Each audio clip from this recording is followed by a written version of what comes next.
Hello, hello, hello everyone! Welcome to 20%, ang programang puno ng puso para sa mga seniors, pero kasama rin kahit hindi pa senior. At ngayon, kasama natin ang isa nating bisita na kasama nating iinom ng ating mainit na tsaa, walang iba kung hindi si Brother Hubert B. Tuson. Hello po! Hello po. Ayan. Thank you very much po, Doktora. Ayan, so sabayan po natin sila. Inom tayo na ating mainit na tsaa. Let us praise the Lord. Praise the Lord. So alam mo po, napakaganda na ating pagkukwentuhan ngayon. Kasi alam naman, sa panahon natin, ang dami-daming mga nangyayaring sabay-sabay. So maganda na pag-usapan sa ating serye, Securing Safety and Sanctity. So maraming aspeto yan. Basta ang mahalaga, sisecure muna natin kung ano ang dapat nating i-secure.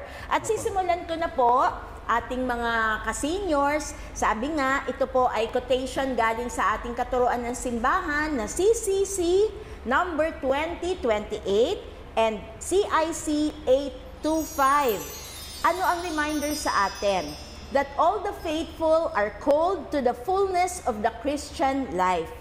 All Christians of any state or condition are called, each one by their own way, to the perfection of holiness. So medyo may idea na po tayo. So may mga sinisecure tayo. Pagka may delubyon, sinisecure agad natin yung ating kayamanan. Pero tutuklasin natin habang magkukwentuhan tayo ni Brother Hubert o minsan tawag ko Brother Bert, ano kaya ang mga dapat nating sinesecure? So sir, pagka ikaw, ano ba bilin mo sa pamilya mo? Pagka may mga disaster, ano ba mga dapat na sinesecure talaga? Bago ko sagutin yan, Doktora, gusto kong magpasalamat sa pagkakataon na binigay mo sa amin na sumali dito sa programa mo. At magandang hapon sa lahat ng mga viewers natin. Kung pinag-uusapan natin ang security, halimbawa, tinanong nyo kung may delubyo, siyempre, unang-una, yung pangalagaan ng kanilang buhay. Buhay ang pinaka-importante sa lahat. Kahit mawala na lahat yung ari-arian mo, kung ano man meron ka, basta ang mahalaga, ligtas yung buhay mo. So, yung pinaka-importante yung buhay. Ganda po, lolos and lolas ha. Kasi tayo madalas may mga attachments tayo. Di ba? Yung ba, umaakit na ang tubig, susunog na, teka, may kukunin pa ako. Pero ang linaw ng sinabi ni Sir, di ba? Nung sabi niya, safety muna, yung ating buhay muna. Kasi yan po ang magiging tema natin, pero matutuklasan natin na hindi lang naman buhay ang sinisafety, hindi lang mga kayamanan natin. Pero Sir, taga saan ka ba? Ang iyong lahi, ang mga Tuson, taga saan ba? Galing po ako sa isa sa pinaka-remote na town ng Cagayan. Ang tawag dito sa town na tayo Rizal. Rizal? Opo, one of the remotest towns in Cagayan. So also ang a remote Cagayan po, province. Ilocano po ba ang salita sa Cagayan? O may Halo-halo sarili po, kayong... Ilocano, may local dialect doon, Malawig. Yan ang local dialect. Opo, kaya mo bang batiin ang lolos and lolas natin in your own dialect? Naimbag nga bigat yung kakata kayo amin. Naimbag nga aldaw kada kayo amin. Aldaw. So magandang araw. Opo. Okay. So natutuwa yan mga lolos and lolas natin kasi... Wala na po yung mga lola. Wala na ba? Wala na. Simot na talaga. Opo. Pero may magulang pa po? Wala na rin po. Wala na rin. Ilan ho ba kayong magkakapatid? 5 po kami. 5. May lalaki? Ilan ang lalaki? Ako ang eldest, 4 kaming lalaki. Yung sumunod po sa akin, babae. Aba, so may prinsesa pala nakahabol. Montik na kayong maging basketball team. so sigurado masaya ang inyong nakalipas. Apo. Yung childhood ninyo kasi kung 4 na lalaki, 3 lalaki, 4 na lalaking sunod-sunod, talaga riot yan sa bahay ninyo. Kumusta ho ba ang Tuson household? Disciplinarian ba ang iyong magulang o Yung aking father po, ang kanyang background military. Off and on, kasi ano siya, yung reservist. Off and on siyang serbisyo ng kanyang sa Armed Forces of the Philippines, sa Army po siya. Bilang Army officer, parang yung practices doon sa tradition doon sa Army, ina-apply niya sa mga anak niya. Oo nga. So, disciplinarian po siya. So kayong apat talaga nakatikim. Opo. Ay, hindi lang apat, kaming 5 po. Oh, pati yung babae, Opo. hindi na spare yung babae. Hindi na-expire yung babae. So, dinumero lahat ang aming galaw ng ano. At mukhang dahil ikaw ang panganay, baka ikaw ang una nakatikim. Ikaw ang Opo. sumasalo ng lahat dahil command responsibility yan. Parang ako ang ginawa niya po yung squad leader. Squad leader ng kami magkakapatid. Kaya tama po yung sabi niyo na may command responsibility. Ako ang panganay po. Ano po ba yung hindi mo makakalimutan na talagang demand niya? Hindi lang basta command, dinidemand niya ganito. Ito yung wag na wag mong gagawin or ito yung talagang inaasahan niya sa'yo? Lahat po ng trabaho sa bahay may kanya-kanya. Lahat ng household chores dapat na may naka-assign doon. At kung hindi mo nagawa yon, Lagot ka. may ano ka, lagot ka sa kanya. Ikaw po, ano po ba ang na-assign sa inyo lagi? Bilang panganay, di sa'yo ang pinakamabigat na trabaho. Sa madaling araw, ako nagluluto. Tapos, i-ensure ko na, kasi walang kuryente doon sa amin. Hanggang nakatapos po ako ng high school. Talaga? Opo, i-ensure mo na may panggatong. Kapag naubusan ng panggatong dyan, lalagot ka. Pati yung mga tubig, yung Igib. mga ihigib ng tubig, lalagay sa mga jars, mga ganun. So, Ganyan ibig ang sabihin buhay po, probinsya. marunong kayong mangahoy? Opo, mga O bubuhatin mo na lang yan, ready na talaga? Ikaw talaga mangangahoy? Mga ngahoy po. Mga ganun. Oo. Pati yung magtanim ng palay, naranasan ko rin. Pati mag-araro, naranasan ko So, rin. ibig sabihin, habang ang mga kabataan ho ngayon, mga apo ng lolos and lolas natin, nagwo-workout, nagji-gym pa, di ba? Nagbabayad pa nga para na maging fit, di ba? Pero mukhang sa kwento nyo po, yun na yung ano nyo Oo, physical regimen ninyo, kaya lalaki talaga katawan. Oo. Talagang hard labor po yung naranasan namin. Sobra naman. Hard labor talaga, Hard labor no? po. Pati ho yung bunso, pati yung babae. Habang lumalaki. Yung babae, nagtatanim din po ng palay. Talaga? Hindi siya naging prinsesa? Hindi po. Oo. So para palang military camp talaga yung kinalakihan ninyo. Ang inyo namang ina, ano naman ang kanyang naging role habang dinidisiplina kayo na parang militar ng iyong ama? Kumusta naman ang nanay? Yung mother namin, parang opposite. Siguro yun ang role niya, na balancing act. Pag medyo may resentment na on the part ng mga children doon sa ginagawa ng father namin, siya ang taga, no? Talagang ganyan. So very gentle naman. Very gentle Sa po kanya siya. yung paghimas naman, Opo. ganon. So matindi ho yung pinagdaanan nyo, pero natural lang. Natural lang yan kasi pamilya magtutulungan talaga. Magtutulungan. So masasabi nyo po ba, sir, sa lolos and lolas natin at titos and titas na wag din nilang i-spare yung mga anak at apo nila ngayon sa mga household chores? Opo, magandang training yan dahil sa ayaw sa gusto nila. Darating yung time na they will be on their own. Hindi sila magkaroon ng culture shock later on sa kanilang adult life. Tama. Kaya kaya nilang dalhin yung sarili nila. So maganda yung punto mo, sir, ha? Parang sinisecure mo rin talaga yung future ng mga anak, ng mga apo. Kasi pag dumating yung puntong biglang nawala ang mga helpers, di ba, naging independente yan, baka hindi alam what to do. Sabi mo nga, mabigat yung term, culture shock. Di ba, baka ba disorient, hindi na alam pa paano Disoriented. mamuhay. Opo. Kasi minsan ang lolos and lolas natin may tendency na spoil ang mga apo na parang, wag yun ang paranas yung naging paghihirap, yung pagkapagod, di ba? Talaga namang, meron namang may gagawa niyan. So sir, pero sabi mo hanggang high school, walang kuryente sa inyo. Paano pag oras ng aral? Paano kayo nakakaaral? Yung kerosene lamp po, na kaya lang, habang nag-aaral ka, pagkatapos mong mag-review, dapat punasan mo yung butas ng ilong mo kasi puro itim na. Oo nga, no? Kasi yung usok niya talaga. Totoo yun, Tsaka sir, para ibig sabihin, mag-uunahan kayo. Kasi pag naubos na yon, tulog na kayo dapat. So dapat mas mabilis yung mind mo. Tsaka nangyari ba sa inyo na, ini-imagine ko kasi binivisualize ko, makikipag-unahan ka sa pagpatak ng dilim.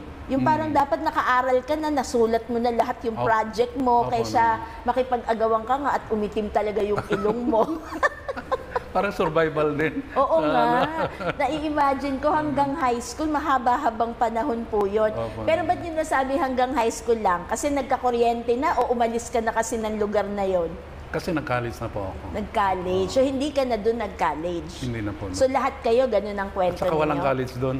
Hanggang high school lang po. Doon sa lugar namin. Talagang maglalakbay ka na talaga. So saan ho kayo napadpad pagdating ng kolehiyo? Sa St. Louis po, sa Baguio. Baguio. So parang parang sa area na yan, ang takbuhan talaga, Baguio. Sa Baguio po. Parang yun ang number 1 university kasi. Ganun ba yon? Hindi ko. Kasi yun ang popular na school na puntahan galing sa North po. Pero ibig sabihin po, nagsarili ka. Naiwan ng pamilya mo sa bayan ninyo. Opo. Di pa paano sa Baguio ang buhay mo? Nag-board po ako. Talaga? Ang saya-saya mo? Mukhang wala kang struggle doon. Parang ang saya-saya mo. Nakalaya ka na sa pangangahoy, sa military discipline. Mukhang na-excite ka doon, sir. Hindi naman po in a way na masaya. Kasi financially, nag-struggle pa rin po kami. Hirap po talaga ang family. Kaya may time na dumarating na dapat magbabayad na lang tuition, gano'n. At hindi pa dumarating yung money order pa nung araw. Nung araw, oo. Wala pa GCash nung araw. Opo. Wala, mga telegram, gano'n. Send money now. So, ibig mo sabihin, sir, nung time na yon, syempre, part ng buhay yan, no? Yung pag-aabang. Dadating kaya yung allowance ko? Dadating kaya yung pan-tuition ko on time? Yun ang labanan, kung aabot dun sa oras na yon. So, wala ka palang time para magliwaliw. Wala talaga po. So, aral lang talaga. Aral lang talaga. So, nagkaroon ba ng maraming girlfriend along the way habang nasa Baguio? Wala po. Kasi kung manligaw ka, kailangan mo ang pera. Para sa iyo, kulang na yung... Tama. So talagang ibig sabihin, nakafocus ka talaga sa iyong pag-aaral. Pwede po bang malaman ano ang kurso ninyo na kinuha sa St. Louis University? Political Science po. Political Science. Bakit ano po ba pinangarap niyo nung panahon na yon? Nung high school kasi ako, komportable ako sa English at yung ibang mga subjects na walang kinalaman sa math. Parang anything but. Parang gano'n no? Lahat na, wag lang ang math. May mga law subjects. Medyo nag-excel naman ako sa mga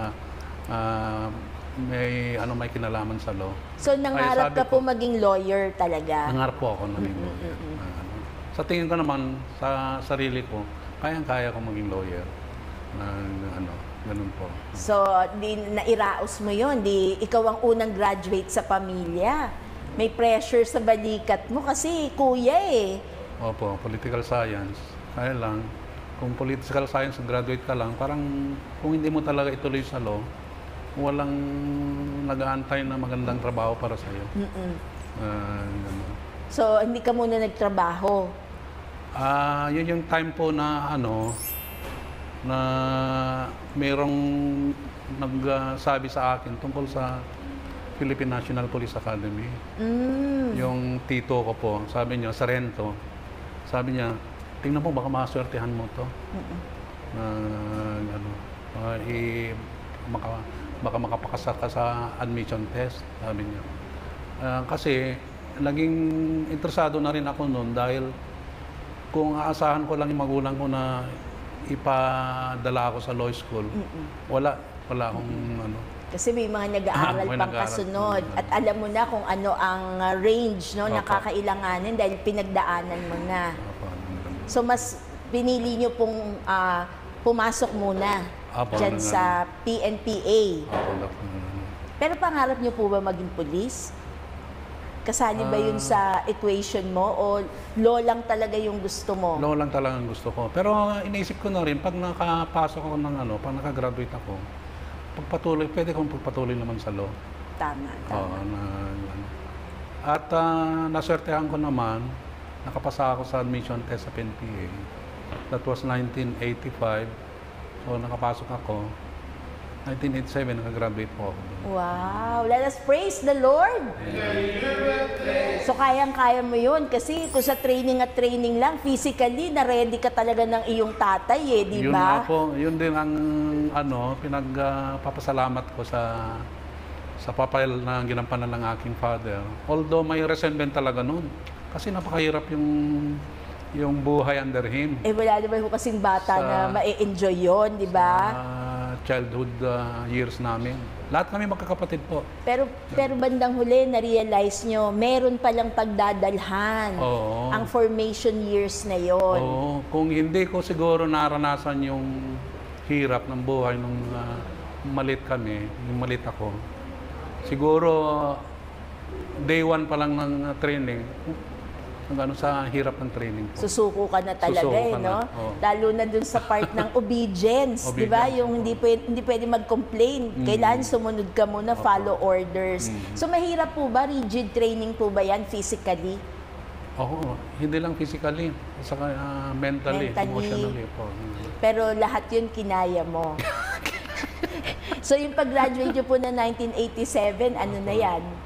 So nasa loob ka nung EDSA Revolution. 1996 po. Diba? So nasa loob ka, so under training ka pa. So hindi ka pa apektado masyado nung actual na pangyayari. Hindi ka naka-deploy kasi ano ka pa nun Although red alert kami noon, binigyan kami ng mga firearms na noon, baka mapasok yung kampo. So naka-ready rin kayo. Naka-ready lang din kami.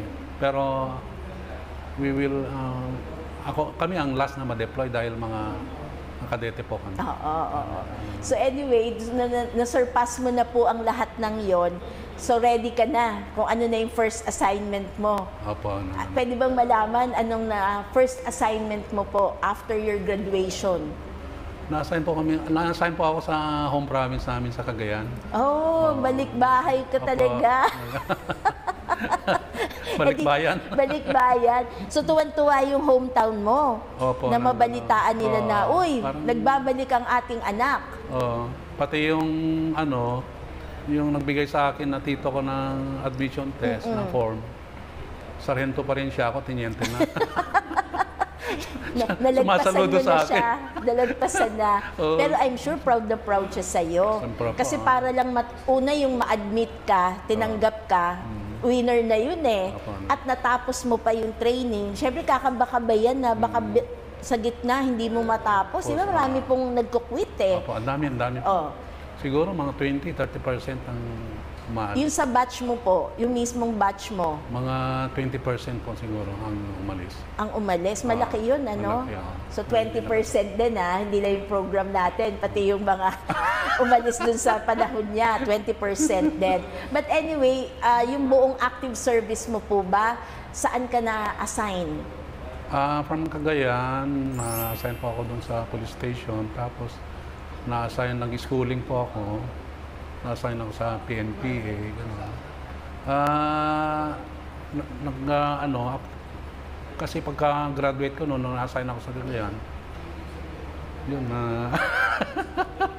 Nagkinasal na po kami. Wow, nako, aabangan ho natin mga Marites. Nag-aabang na. Isusunod ko po yan. Pero iimbitahin uli natin si Sir Hubert sa susunod na Lunes para mapag-usapan naman ang kanyang love life. At doon, akong bahala, alamin natin kung first love ba niya o meron at nagbilang siya ng maraming girls muna bago nag-settle down. But anyway, yung career niyo po muna, no, dun sa PNP, ilang years po ang nakumpleto ninyo? 32 years po. Wow, mahaba-haba, 3 dekadang mahigit. Let us praise the Lord. Parang iglap lang. Kasi 32 years years. po. Hindi biro yan, no? Parang kinasal ka na rin dun sa iyong career. Apo. Pero may mga, dun in between po ng 32 years, nakaranas ka rin po ba dun ng mga pagluha, hinanakit, pagdurugo ng kalooban? May mga ganun ba? O tuloy-tuloy lang, smooth sailing yung 32 years mo? Ay, may kasamang mga ano po. Meron kasamang mga magdaramdam, masakit na kalooban, gano'n. Lalong-lalo na nung bagong graduate po kami, na-assign sa nagkaroon ng kasi sa academy kasi, yung mga junior mo, isang salita mo lang, sunod sila. Pero paglabas mo, pag-graduate mo, yung mga tauhan mo, ay hindi mo po pwedeng gawin yun. Ibang usapan. Malaking adjustment ang gagawin mo. Tama, Dapat makibagay ka. Tsaka pipiliin mo talaga, no, sir? Opo, So, isa yan sa mga challenges habang tumatagal ka sa serbisyo. Tapos yung ibang challenges naman, yung culture na Philippine National Police, Integrated National Police pa nung araw, INP, PCINP, hanggang naging PNP. Okay. Yung kultura, alam naman natin kung kasi hanggang ngayon, daming challenges sa PNP na kahit maraming programa, kung minsan maganda yung programa, 1 step forward, tapos 2 steps backward na naman. Hindi nakakausad. So, magtsatsaga ka talaga, sir, no? Pag gusto mo talaga ng mas maayos, no, na buhay, magtsatsaga at iintayin talaga kung paano. Pero paano nga yun? Kasi nagpapalit po kasi ng liderato. Okay. Naapektuhan ho ba kayo ng pagpapalit ng mga leadership? Kasama po yan sa sa buhay ng isang pulis na dapat mag-adjust ka. Bagong hari, bagong ugali, sabi nila. Wow, pakiulit mo nga yun, sir. Bagong hari, bagong ugali. Bagong hari, bagong ugali. Kung ano yung leadership style niya, dapat mag-adjust. Ayan, naku, magandang punto yan, sir. Kausapin mo ang lolos and lolas natin. Paano nila ihahanda ang kanilang mga apo, ang kanilang mga anak na matuto, sumabay sa mga pagbabago ng buhay. Kasi kung ipipilit yung kanila lang, hindi naman ubra, sir, di ba? Opo. Kasi may mga bata na may mga bata ngayon na ginigiit nila na yung sinasabi nyo hindi na applicable. Yan. Paano ba natin titingnan yan? Oo. Dapat lalo na yung yung may ibang kabataan na nakakasalamuha namin. Ang sabi nila, kahit anong sabihin mo, ganito nung panahon namin eh. Pero ang sasabihin nila, siguro hindi na applicable yan. Iba naman ngayon.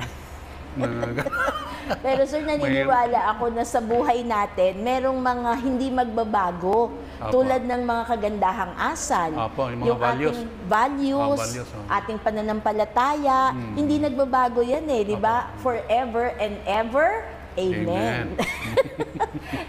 So sir, yung buong practice mo ba, yung aktibong serbisyo ay doon sa inyong bayan? O na-assign ka rin iba-ibang lugar yan? Na-assign po din po ako dito sa Philippine National Police Academy bilang Commandant of Cadets, Dean of ACAD din po. Tapos na-assign din ako sa National Training Institute ng PNP. Naging training director po ako dun sa Pampanga, dito sa San Vicente. Tapos na-assign din po ako ng Pro 4 sa Calabarzon. Iba-ibang posisyon. Napaka-gentle ngayon ni Sir, no? Pero syempre, pag nandun siya at siya yung commandant, no? Medyo matigas ang yan, ang salita niya. Pero sa atin, napaka-mild, napaka-gentle niya. Naku, Sir, talaga naman na, ano ba nami-miss mo? Kasi ano po siya, pwede natin sabihin, anong year ka po ba nag-retire? 2019 po. 2019. Kasi, sir, hindi naman umaabot ng 60 years old, di ba? 56. O yan, 56. So, ngayon senior na siya. Pero fresh, kaka-fresh lang talaga noong June. Tama ba? Noong June. Kasi kasama kami sa bumati sa kanya kasi senior na siya noon. So, hindi pa mahaba ang pagka-senior niya. Kaya ito ngayon ang first episode ng pagiging senior niya. So, sir, nakakatuwa naman yung mundong ginalawan mo, nagkaroon ka ng chance to mold the lives of other people. Yun din ang isang pwedeng sabihin na fulfilled ka rin bilang isang personnel o officer na assign sa training. Kung nakikita mo yung mga produkto mo na you're doing good sa field, kaya lang, you cannot win them all, sabi nga. May mga tao na, may mga graduates, medyo nawawala sa landas. Kung may mababalitaan kang ganon, malulungkot ka kasi medyo apektado ka rin. Ayan. So sa mga nanonood sa atin, hindi lang sa TV Maria, sa cable channels, pati sa mga FB natin, di ba? Mga different platforms natin, nalulungkot si Sir. Yung mga mga na-train niya pagka napalungi ng landas, Sir, no? Gawa unang luluha, di ba? Kasi nung nasa academe sila, hinubog mo sa kung ano ang tama, ano ang tuwid. Pero bandang huli, pagka lumabas na kasi sa tunay na mundo, kanya-kanyang labanan na yan, Sir, di ba?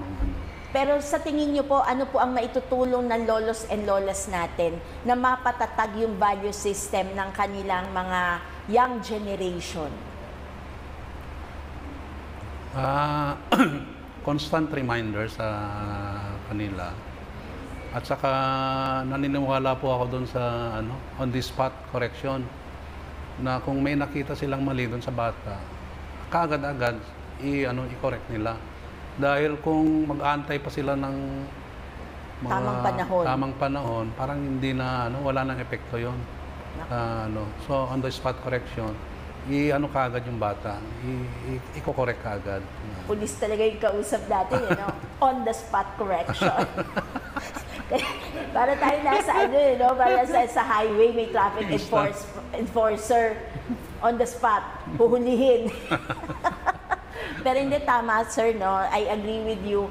Kasi sa totoong buhay, pag sa bahay, di ba? Para naghihintay kami ng proper timing.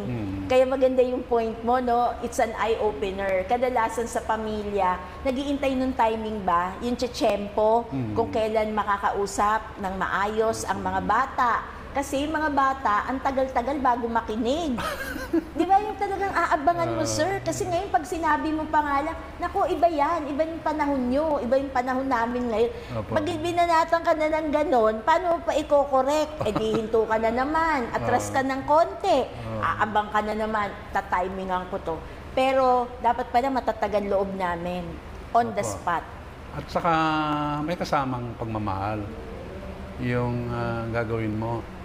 Kasi kung laging pagalit on the spot na parang magre-resent din yung bata.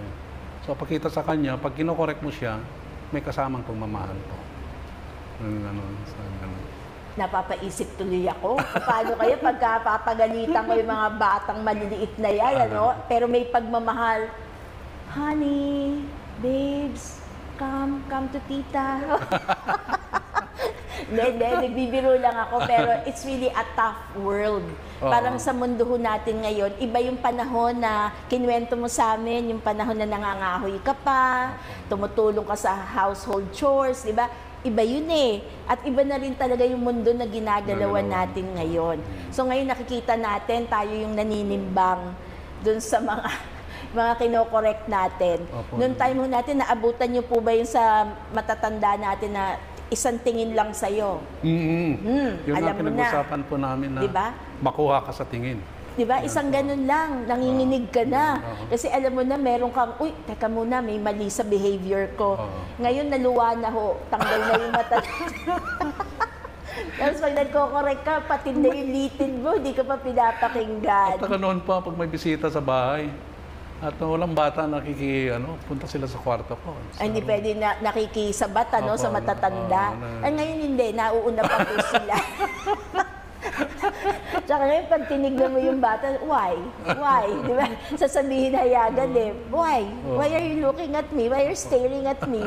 So, ito nagkakatuwaan tayo, pero ang ganda ho naman talaga na pagtulong-tulungan, yung securing the safety and sanctity.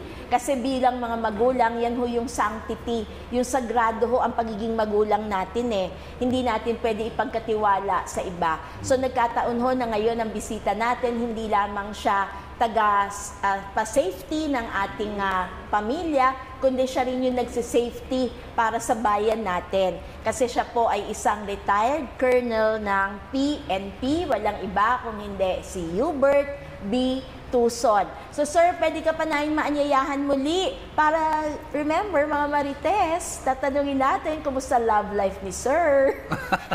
Pero bago maghiwa-hiwalay at bago siya mapa-oo talaga, ililid muna tayo ni Sir Hubert sa ating closing prayer. In the name of the Father, of the Son, and of the Holy Spirit. Amen.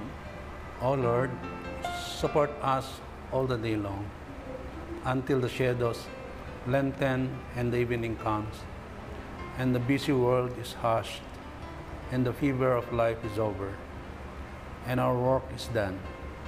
Then in your mercy, grant us a safe lodging and a holy rest and peace at last. Amen. Amen. Let us praise the Lord.